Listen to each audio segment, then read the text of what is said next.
Hello mga beshi, pumunta nga po si mama sa Pandayan para bumili ng ibibigay ko sa mga teacher ko. Bago nga po ko pumasok, binilin ko na nga po kay mama ko ilan nga po ibibili niya. Pagkadating nga ni mama sa room, tumulong nga po siya mag-ayos sa mga kamami niya. Habang kami naman po nasa gym pa, dahil meron nga po Teachers Day celebration sa gym. Di pa nga kompleto yung mga pagkain yan dahil di pa nga dumadating yung iba. Surprise nga po to, wala nga pong kalam-alam yung advisor ko na meron pong gantong ganap sa room namin.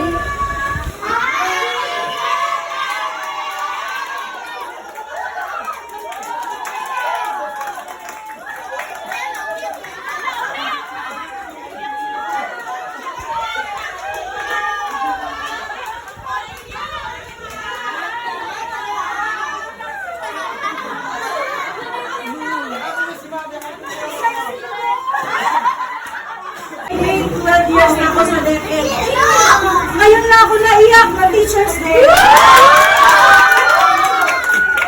Sa dami siguro na pinagdaanan namin, di ba? Kasi hindi ko ina-expect. May nagtanong sa akin kanina, may pagkano na kayo, mama? Hindi wala naman ako kami nakakusapan.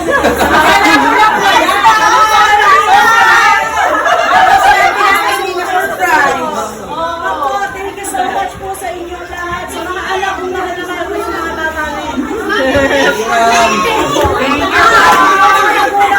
Bago nga po kami kumain, nagpicture na nga po muna kami lahat nila, ma'am.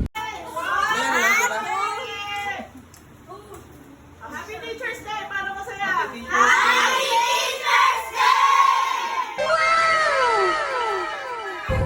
Pagkatapos ka namin mag-picture, pinakuha na nga po kami ng pagkain. Pinauna nga po muna yung Rowan para di kami magkagulo. May munting mensahe nga po ako sa lahat ng mga guro. Mga minamahal kong guro, walang hanggang pasasalamat po sa inyong sakripisyo, malasakit at pagmamahal sa aming mga mag-aaral. Mula sa aming pagkabata, kami ay inyong ginabayan at hinubog upang matutong magbasa, magsulat, magbilang at higit sa lahat sa tamang pag-uugali. Papahalagahan ko po ang lahat ng inyong binahaging kaalaman at karunungan. Patutunayan namin na kami ang pag-asa ng bayan. Muli, maraming salamat po mga minamahal kong guro. Saludo po ako sa inyo. Mabuhay po kayo. Happy Teachers Day. God bless po. Pagkatapos nga po namin kumain, binigay ko na nga po sa advisor ko yung gift ko.